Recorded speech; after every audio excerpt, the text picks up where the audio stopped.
Voici le cœur des travaux de réaménagement de la Transgabonaise sur son linéaire PK12-PK105 de 93 km. C'est ici que les techniciens en charge de la mise en œuvre de cet important chantier pour les usagers et l'économie gabonaise stockent les matériaux nécessaires à la fabrication de l'enrobé.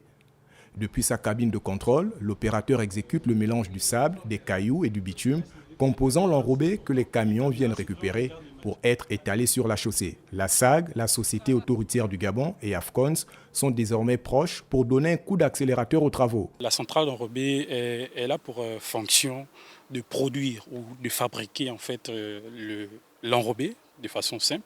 Ici, vous avez une centrale qui tourne à 260 tonnes par heure. Donc vous comprendrez bien que nous pouvons aller jusqu'à 2 km par jour.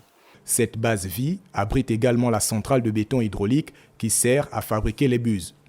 Tous ces matériaux sont analysés en laboratoire afin de répondre aux normes internationales. On a en dessous une couche de fond, donc elle fait environ 60 cm.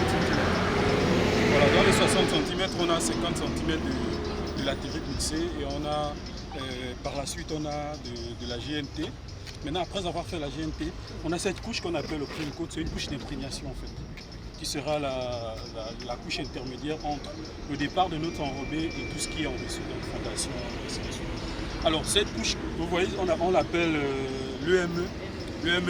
Après la livraison de l'axe Nkok-Ntoum de 2x2 voies, les ingénieurs et techniciens devraient s'attaquer au tronçon PK12 Nkok. La Transgabonaise, ce sont 800 km de route. Pour ce qui est de l'autre partie de la voie, d'autres opérateurs sont commis à la tâche.